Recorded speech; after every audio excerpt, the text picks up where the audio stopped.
bir Ermeni olduğunu bildiğimiz insanları Ermeniliklerini onlara dile getirtmeye çalıştım. Ես տարիներ շարունակ ուսումնասիրություն արեցի եւ այն մարդիկ, ովքեր հայ էին, փորձում էի հայկականությունը արտնասնել նրանց մեջ։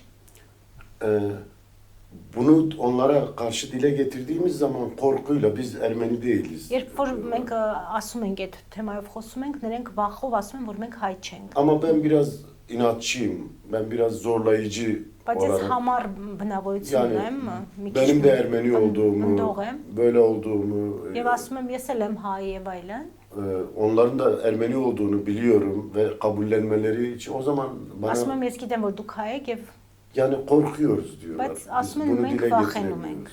Bir de şöyle söyleyeyim, Pasur'da Parga diye bir köy var. 200 nüfuslu Ermeni var ve Ermeniliklerini kaybetmemiş. Փասուր գավառում Mahmedegan hayı ama. մի գյուղ կա, որտեղ 200 իսլամացած հայեր կան։ Bana ne diyor biliyor musun? Bana diyor niye bize sahiplenmiyorsunuz? Yani Դա Սասունի Evet, մասին bana է söyle. խոսքը։ Սասունի Փասուր գավառ։ Սասունի Փասուր oradaki biz birbirimizi tanıyoruz orada, biliyoruz. Görüştüğümüz zaman niye sahiplenmiyorsunuz? Yani genelde Ermeniler niye bizimle Ասում են ինչու sahiplenmiyor? հայերը մեզ տես չեն կանգնում ընդհանուր։ Yani sahiplenme bir para verme, bir maddiyat değil, Նրանք maneviyat նկատի olarak. չունեն դրամ կամ նյութական։ Bizim varlığımızı kabul edin, Մեր գոյությունը ընդունեք։ bir araya gelebilecek bir Կարող ortam մի oluşturun. այնպիսի հնարավորություն ստեղծվի, որ կարողանան մարդիկ հանդիպել։ Խոսքը Հայաստանի հայերի մասին է, այո, պետական Էրմենիստան, մակարդակով, յանի- այսպես ասած, նրանց ճանաչելի դարձնելու, նրանց ինքնությունը հանրայնացնելու մասին է։ Onların kimliklerini tanıtma kıtan mı? Sadece Ermenistan devleti değil. Ոչ միայն Հայաստան Bolor պետությունը, yani İstanbul'daki Ermeniler de Borsa aynı şeyi hayırın istiyoruz. iz- Diasporadaki ամբողջ Ermeniler de. Սփյուռք Bana հայերի եւ söyledikleri. Բորսա հայերից նաեւ բացի Հայաստանցի yani- հայերից պահանջում են, խնդրում են նույն բանը։ Yıllar önce küçük bir proje yapıldı. Çok Aridun diye bir proje Տարիներ առաջ yapıldı. Çok Արիդու güzel bir ծրագիրը projeydi. եղավ, որը Ama շատ գեղեցիկ ծրագիր էր։ çok küçük ve unutuldu bile. Yani kaldı o Նույնիսկ kadar. մոռացվեց։ Buna benzer Նմանատիպ projelerle. ծրագրեր պետք է արվեն։ Պարոն Սասունյան, իսկ այդ ծպտյալ հայերը արդյոք պահպանում են հայկական ավանդույթները, այն ինչը որ տիպիկ հայկական է։ Peki gizli Ermeniler Ermeni geleneklerini koruyabiliyor mu? Yaşatabiliyorlar mı?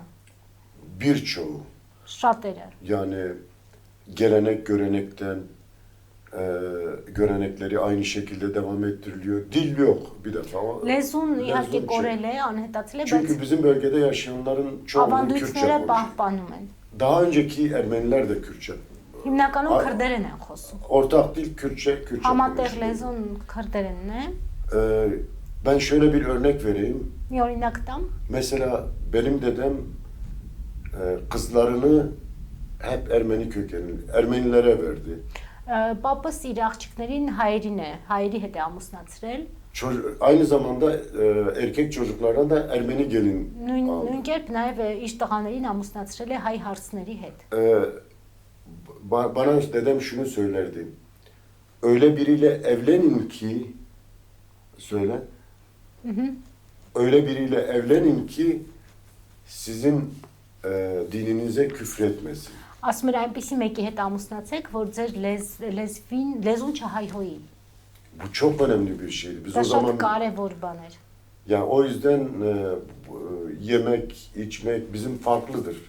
Konuştuğumuz zaman bile ben karşı Մեր ուտել, խմելու եւ անգամ խոսելու ձևը տարբերվում է քրդերից եւ evlilik törenleri aynı zamanda bazı düğünlerde Kürt oyunlarının dışında eskiden kalma Sasun Ermeni oyunları bilen o da yaşlılar falan bazen oynarlar bunu biliyoruz. Բացի քրդական պարից նաև հնուց եկած հայկական պարեր իմացող տարեցներ կան, որոնք օրինակ հարսանիքներին պարում են։